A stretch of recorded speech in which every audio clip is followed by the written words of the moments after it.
Russian man like inside the dark, call me Bill Snatcher.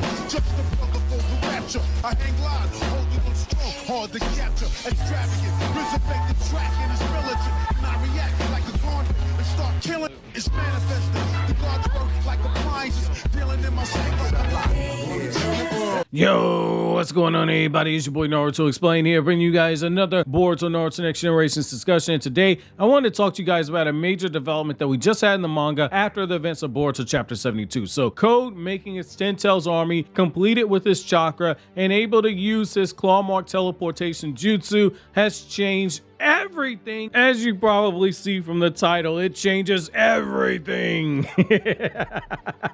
You guys thought I didn't read the comments, didn't you? No longer are we in a situation where we have to wonder what can go wrong. Everything that could have been considered a DEFCON level 2 situation is finally here. The only thing worse than Code pulling up to the ninja world with the Ten Tails is Code going as far as to actually eat a chakra fruit and become a full-blooded Otsutsuki, and then pulling up to Ninja World with the Ten Tails. However, after the latest events in the manga chapter, this has led to some people wondering if Code's next move isn't to just go directly to Konoha. I think there's actually a good chance that this might actually happen. Now, you guys know my stance before this chapter came out. I was all like, yo, I don't like that idea of Konoha being attacked once again. That's been done way too much. That's so played out. That's like Bill Goldberg coming back to wrestling in WWE. Nobody wants that shit. But this slight change has me excited all over again to see yet another Hokage faced with the prospect of their village being destroyed. For the Hokage, the only thing more certain than facing a village destroying event is actually dying, which, as a reminder, Hokages 1 through 4 died as Hokage while they were serving the village. So either Hokage life insurance policy is fire as hell, or our boy Naruto's wife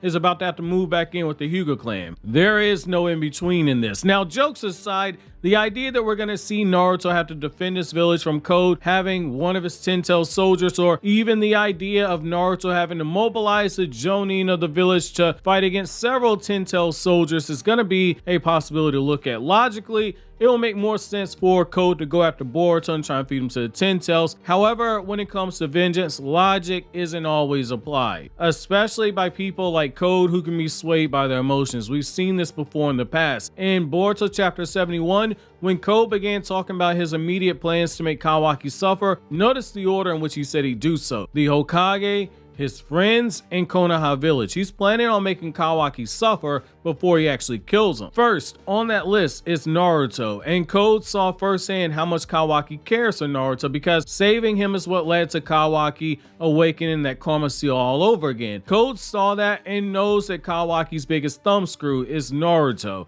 which also works for Code because Naruto's on his list of people to kill, and killing Naruto would make Kawaki suffer in the same way that killing Jigen and then killing Isshiki managed to make Code suffer. It's really a win-win situation, and because Code has already vocalized his intention multiple times in the past to have Naruto killed at his hands in revenge for Ishiki's death, it now makes Code going after Naruto first make more sense narratively. If we as a community are right that Sarada's mission is to go escort Amato, Ada, and Damon back to the Land of Fire, then we have the perfect segue right here. So the two people who stand the strongest chance of defending the village, Karma Seal Boruto and Karma Seal Kawaki, are now outside of the village.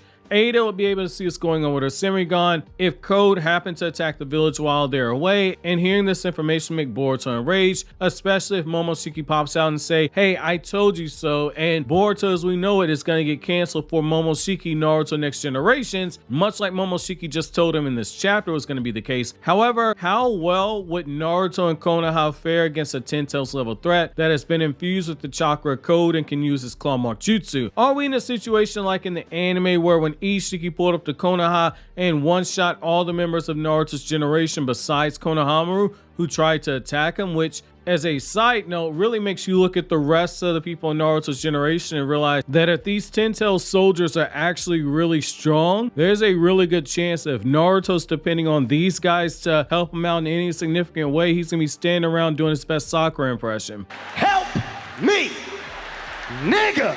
Help me!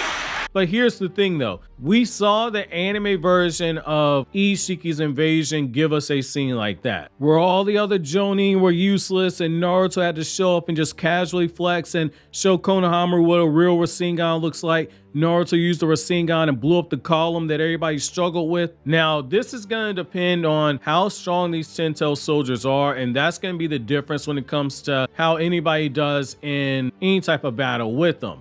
Against Isshiki, nobody, or at least nobody with any sanity, was expecting anyone from Naruto's generation, including Rock Lee, to pressure Isshiki. If you thought so, respectfully, I think you're on drugs, because if a 6-pass chakra mode Naruto was barely able to tag Isshiki in the manga, I'm not sure how anybody in Naruto's generation is gonna do anything except for to be sent flying in the air doing their best twirly twirl Hinata impression from the Pain arc. Now, these 10-tailed creatures are strong, but we don't know how strong they are. Sasuke referred to it as being a juvenile Jubi, and Amato did say that it was a different 10-tails than the Jubi that we saw in the war. So it's possible that in its base, it's weaker than what we saw in the war, and the chakra's been split up and contained into a human-like body, but it also has Code's chakra mixed inside of it, stored inside of a human body, so there actually could be an increase when you factor in all that information. That being said, I don't think we see people like Choji, when he uses his expansion jutsu, get bodied like he did when Isshiki yeeted this man with one summoning from his Daikokuden dimension. If that does end up being the case, then Naruto stepping in to handle the situation makes more sense, especially if Code's using the 10-tailed soldiers or soldier to try and draw out Naruto with the intention of trying to get vengeance on Naruto. Having Naruto briefly show up to show the difference in power goes a long way towards reminding fans why he's the Hokage, similar to how in the anime when the same column that Isshiki used to one-shot members of Naruto's generation, Naruto was able to bust it open with a single Rasengan. Narratively, having Naruto be the one who establishes how strong these 10-tailed soldiers are with Code's chakra infused in it actually makes more sense. It's a similar tactic to what we've seen Kishimoto do in the past, where Kakashi was used to establish the strength levels of an elite Jonin when he fought against Zabuza, and he was used to put over how dangerous the Akatsuki members truly were when he ran into Itachi, Deidara, Hidan, and Kakuzu. Right now, without Kurama, Naruto's in that funky space where you can argue, and this will piss people off, but you can argue that while he is the strongest of the 5 Kage, Naruto right now isn't even top 5 in terms of power in the verse right now. Though Momoshiki did seem to be more worried about fighting Naruto than he was about fighting Code, which is why he demanded that Code team up with him. So that is another video for another day to discuss whether or not Naruto is top 5 in this verse. Using Naruto to establish the threat level of a 10-tailed soldier, it can work and also satisfy all the number crunchers that we have in the fandom to establish where Naruto stands in terms of the hierarchy, which at this point, that's like 70% of the fandom asking that question. That can also work as a bridge for you to bring Boruto and Kawaki back to the village with Ada and Damon there, which likely results in Code pulling back the 10-tails to